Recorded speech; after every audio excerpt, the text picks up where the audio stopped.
Welcome in, Forgemates. We're talking about Arch Enemy's full discography today, including Deceivers. That's right. We're going to talk about Arch Enemy's worst albums to their best. Again, the criteria is 1 S, 2 A's, and then everything else is fair game. Let's roll it. Melodic Death, I think, was still kind of at its infancy at this point. You know, this is 1996. There's still no doubt that the Amat brothers were onto something because they had just left Carcass. They were getting the drummer phenom that was Daniel Erlandson, who really has to be seen as the cornerstone of the rhythm section of this band. You know, I think that what they did here was really going to help inspire metalcore, melodic death kind of crossover. This is a super strong debut, I think, with absolute bangers. Bury Me an Angel, Idolatrous, Transmigration Magarb, like, just stand out to me. I really like this one. I have to put this at A. You're going to hate me. I put this one at D. I'm sorry. We're way on the other end of the spectrum here. We are. I will agree that this is their heaviest and most brutal album. It's basically a freaking Carcass record. There's some good ideas here, and they're definitely defining their sound. I will say it's an interesting listen, but for me, it's highly skippable. Bury Me an Angel's awesome. Cosmic Retribution is fucking dope. I mean, let's just get it up on the list. Let's meet halfway. It is basically Carcass 2.0. Let's go C. We'll start C. Sure. Sure. That's fine. Even though that's not really halfway, but that's fine. A little more in your favor, but that's okay. I'm willing to do this. All right. We are not in math.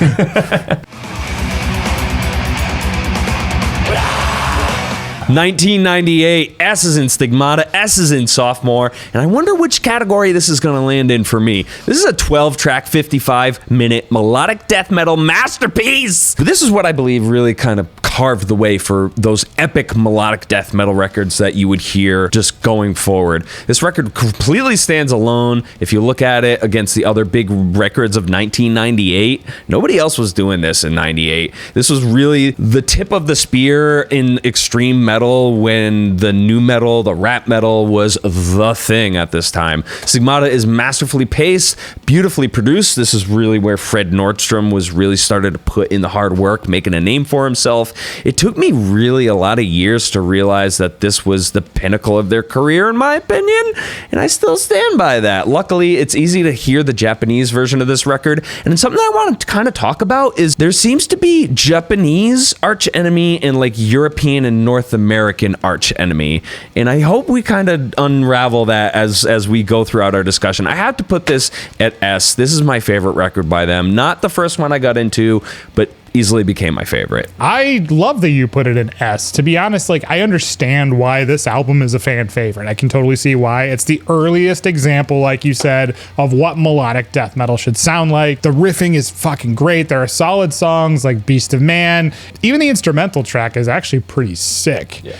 This is where Arch Enemy started to nail their melodic sound, but for me, there's better albums, and I totally get why people love it, but for me, it's skippable. So we got to meet in the middle here.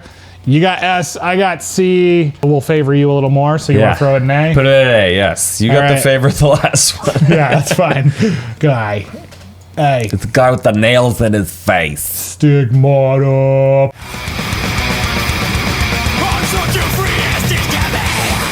Burning Bridges, 1999. Hell the third record and the last with Johan on vocals. He sounds fucking fantastic on this record. His best performance. Yes, it's my favorite that he was on. A tight run time with only 8 songs. Most of them are, if not all of them, are great. Dead Inside, Silverwing, and The Immortal are all just banging tunes. This is one of my favorite records, to be honest. I'm glad that Johan. I'm glad that Johan found an album that he can finally sit well in the mix. And dude, fucking hell, these riffs are just insane. Some of the best in the entire discography. This is one of my favorite records of theirs. I threw it in A. I'm right there with you, dude. This was another album that kind of evaded me until after a while. I love this record, dude. This was their first record on a huge label. Although they were already massive in Japan, like I said, in the mid-90s, they finally got picked up by somebody big, Century Media, no big deal, and they came out swinging hard. It's really a quick album. 8 tracks around 36 minutes, but it doesn't feel super rushed despite being released only a year after Stigmata. They were working hard. I really like the last half of this record, which will be something to notice as we talk more about Arch Enemy's records. I think they kind of lose the last halves with a lot of them. This is the exception here. Demonic Science, Seed of Hate, Angel Claw, insane songs. I'm right there with you on A, man. This is one of my favorites. Dude, we agree on an album. Yeah. This is dope. We came off a little off the tracks a little bit in the first couple, and I think we're gonna waver a little bit more, but I think we'll be a little more locked in. We're on the burning bridge together, approaching the Wages of Sin 2001. The debut of Angela on vocals. This is my goat, man. Absolutely packed with amazing songs and earworms for days in the riff, solo, and vocal pattern department. That is an art form, folks. I love the production on this record. It's killer and it has just so much emotional character, especially in the guitar solos, which is really difficult to do. It's easy to be technical, but to bring in that emotion is important. The lyrics, though, are cringy and campy. I'll fucking give you that, but they're catchy and I don't care. This is my S tier. They had us in the first half, not gonna lie. I think applies to this album very well. They have a tendency to write their albums very good in halves. I love the first half of this album. The intro to this album is an absolute banger, rips your fucking face off. There's actually a lot of one of my favorite songs on here is Savage Messiah. There's a lot of sludgy Alice in Chains, Jerry Cantrell worship on here. And man, the songwriting just kind of plateaus for me as you get them the last half. And also, what's up with the messy album cover? I don't really understand what's going on. It's recognizable, but as you kind of zoom in, you're like, what the fuck is this? It kind of reminds me of Slaughter the Soul, but a little more sloppy. So I don't know. I put this at B, but meet halfway there. Yeah, I mean, we're always gonna meet halfway. Yeah, because I love you that much. Thank you. You're a compassionate man. I am kind of. Wages of Sin. You got So we got to put it at A. We are violating. This is a violation. We got to fix it later. Violation of our terms.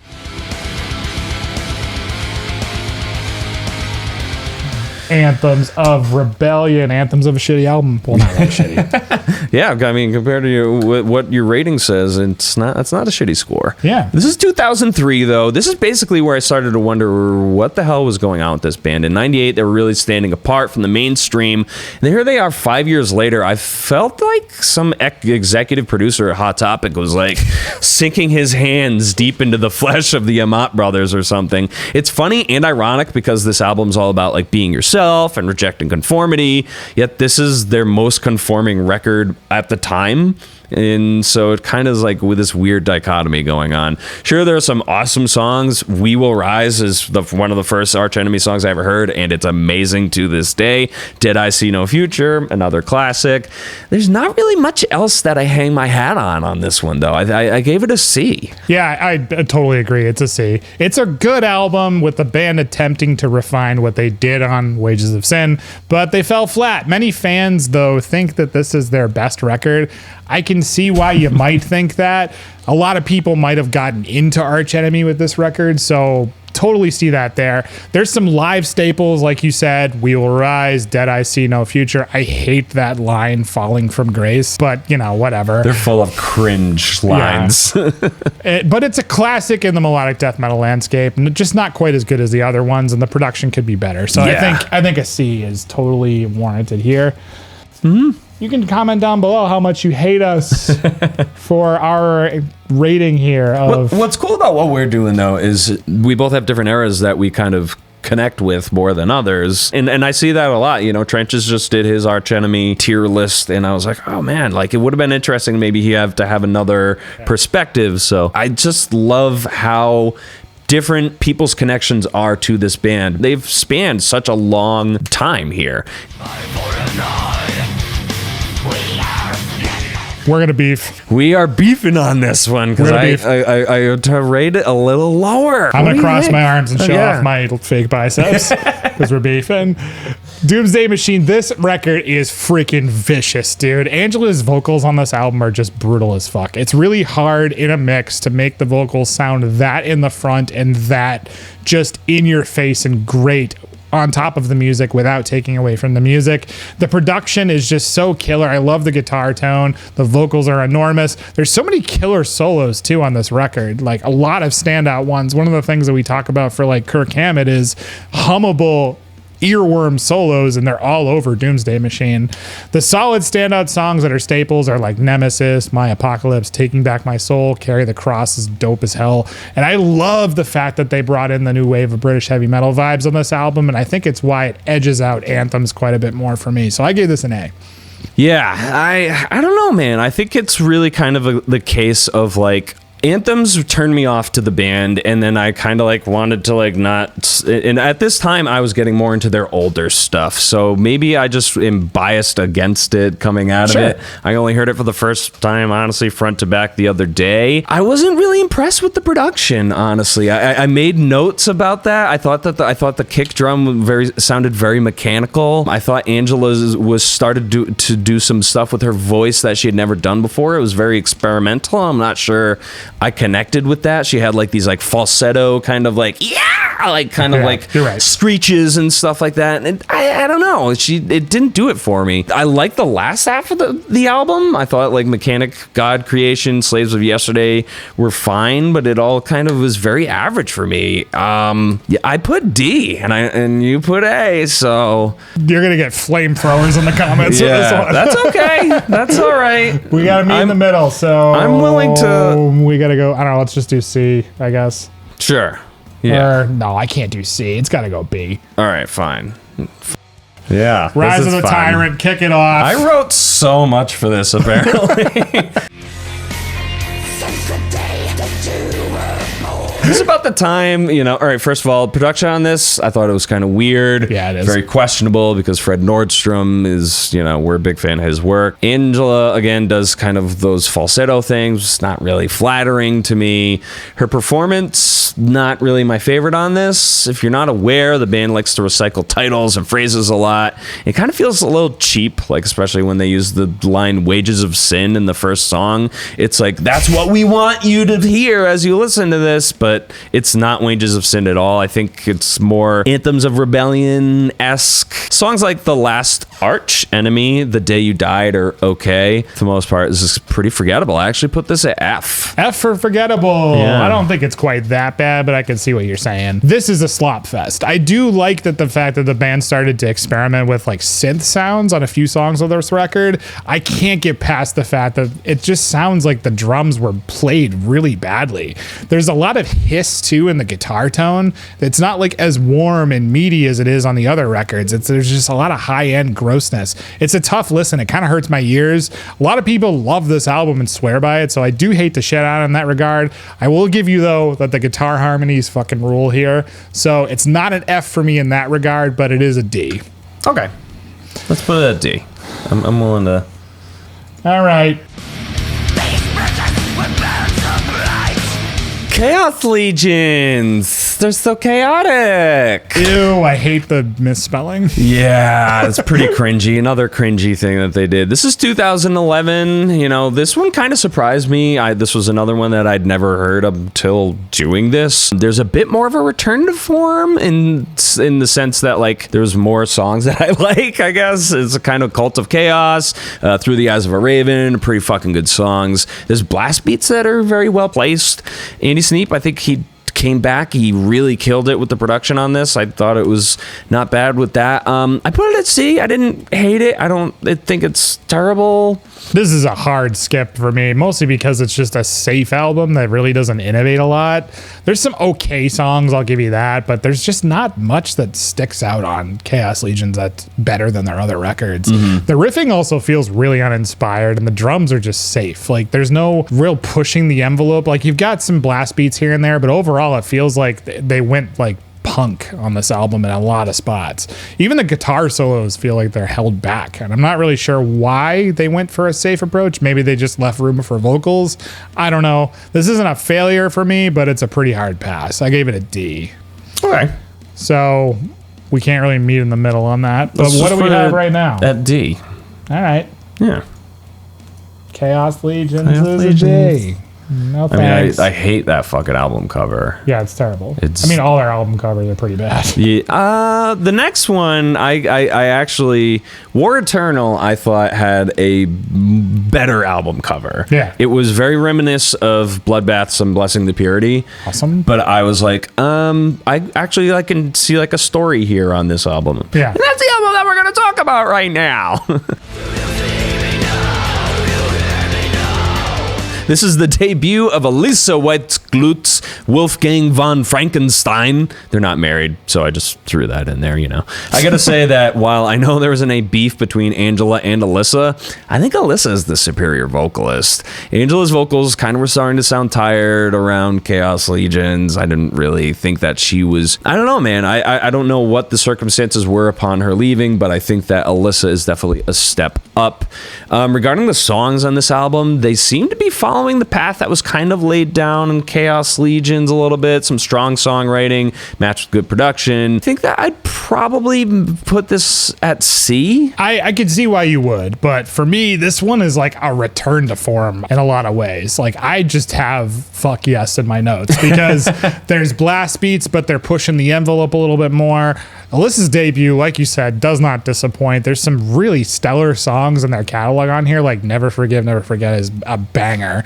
War Eternal is amazing. As the Pages Burn, which is kind of annoying because of As the Palaces Burn and Lamb of God. It's like taking a page out of that. Yeah. And You Will Know My Name. The solos feel like they've gotten back to their creative selves too. It's a great album. I would honestly give it an A, but we're only allowed 2 in that category, so it's sitting at B for me.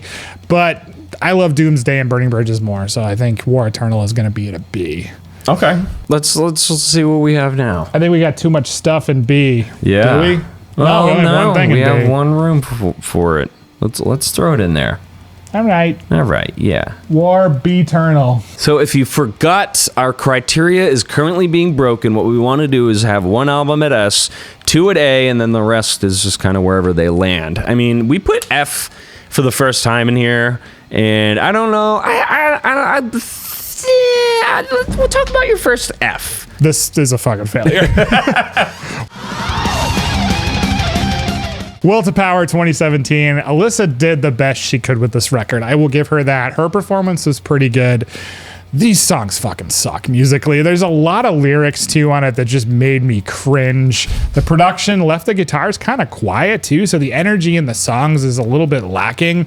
And again, there's a lot of punk-inspired riffing, which I don't necessarily have a problem with, but there's just a lot of lazy powered chord structures, and the songs just don't really feel like they hit that hard. Huge skip for me, not a fan. It just sucks with War Eternal being so good that there's a flop like this right after. Yeah, I put that right in my first line. I was like, War Eternal set the bar pretty high, and think they followed it up appropriately. It's not a very engaging album. I thought the production was okay. I don't hate it. The songwriting is just not what you expect from these guys. Now that they've run the full gambit and you can see what they're capable of, it's just like, all right, well, this sounds kind of lazy, like you said. Will to Power definitely takes a few steps back for this band. Yeah. I put it at D. You put it at F. I could see it at a D or an F. I think that we're going to have an interesting time kind of figuring out our extremes. Like, which one's the failure out of these? Which one's the supreme? I mean, I would say this is the worst in their catalog. Yeah. And we both kind of agree on that. So Yeah. I'm okay throwing it in F Okay.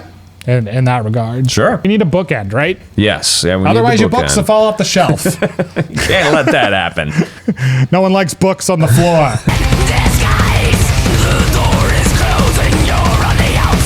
All right, man. And here we are with the brand new release Deceivers. coming out today. I had a lot of fun with this record, dude. Yeah. The biggest thing I loved about it was the exploration into clean vocal territory and the killer dual solos when we got them between Mike and Jeff. Not enough of it, though. I really wish that there was more of that. One of the biggest reasons why I do knock this album down from like A or S is I feel like the songs, while a blast to listen to, are more safe in their catalog. They're kind of written written, I feel like sort of for like modern times and for like visual / cinematic. The album's not as good as War Eternal, but it is still good. I think Mike should let Jeff write and help more with some of the genericness that I think the band is a little bit suffering from in the riffing. Having Jeff Loomis in your band and not using him is like having Gordon Ramsay in your kitchen and just letting him grate the cheese while you make the chicken parm. Fuck me. No, fuck me. Fuck off. I feel like it's written for TikTok, for all the hooks, you know, but it just wasn't quite enough for me to hit up in the A or S territory. So I gave it a B. Right on, man. No, I'm totally right there with you. I quite like the album, especially after, you know, Will to Power. It's always been the Amat brothers. This has always been their baby. And here we have Jeff Loomis come into the picture, and you wonder where they're going to go. Having him across from Michael Amat is kind of a big deal if you're a fan of this band and you see the Amat brothers as some of the pinnacle guitar players in the melodic death, especially the Swedish melodic death world. I was getting nervous that they were going to give Jeff the short end of the stick, kind of like Metallica did with Jason Newsted on Injustice for All, but there's really some good stuff from both guitarists here. I totally agree with you, though. I think Jeff, given his writing with Nevermore, he can take this band to another level. Yes. And he can really incorporate a lot of that classical influences and the crazy shredding that this band has always been known for. I think this is Alyssa's most epic performance, and her integration of traditional metal vocals is really well suited along with the trad riffs on this record, man. I gave this a 4.4 out of 5. That's going to be my rating for this month. I don't know if we're going to talk about it at the end of the month as being one of the best, but I think this is one of the better ranked melodic death metal records of this year. I also gave it a B. Yeah, I think that's a totally fair score. So let's throw this in B. All right. Now we got to do some rearranging. Yeah, I got to do some judo here. I think now the fact that, so we agreed on Burning Bridges at A, so I think that automatically throws Keeps that. it, yeah. No, I think it goes into S tier. Oh, interesting. Because we don't agree on anything being higher. And I am super psyched that Burning Bridges is going to S tier. I love that, actually. As I'm looking at this now, I'm kind of psyched with it. Here am I, you know, kind of crapping a little bit on Doomsday Machine, kind of crapping a little bit on Wages of Sin. I actually want to revisit these albums now and be like, all right, Wages of Sin I've heard a handful of times. I kind of agree that, dude, the first half of that album, so good, dude. Yeah. So good. And seeing them live when that album came out was like, yeah, I'm gonna... Good job, Ben. Yeah. They toured a ton in that era, though. Like you said earlier offline, you know, circa 2005, they were touring immensely. And actually, while I was looking up footage for this band, Arch Enemy has returned with their original lineup with the Amat brothers, with Charlie D'Angelo on bass, and Johan Leva on vocals. And they've been playing like secret shows in Japan as recently as 2019 under the guise Black Earth. Yeah, weird. So it's just really interesting. I feel like there's almost like two different versions of this band, you know, where they got huge in Japan in the early mid-90s, and then the Americas started to kind of grasp onto like melodic death and metalcore and stuff, and that's when they were like, oh my god, like look at these guys, look at what they're doing. So it's kind of really interesting. I love this tier, man. This is great. I gotta go back and revisit Doomsday Machine, but I feel that I wish Black Earth was a little higher because I really like that album. Yeah, I could see what you mean, but I feel like it. Oh, Black Earth is in C. Black Earth is in C. Yeah. My competition, I don't want to bring Doomsday into the fold. I know you will stand staunchly against that. I'll do this again with my fake exactly. muscles. He's gonna barbarian pose on me. The intimidation just rose 10 points. Yeah. War Eternal, though, where would you stack War Eternal against Black Earth? Would you keep that there? Yeah, I think Black Earth is better than War Eternal because, and not only that, you've also given on me more than I have given on you on this tier list. So I think you deserve a switch. Okay. But if you touch Doomsday, we're going to beef. Yeah, no. I think that I would like to see War Eternal and Black Earth swapped, and then I would be completely complicit with this tier list. I think that makes a lot of sense. Yeah.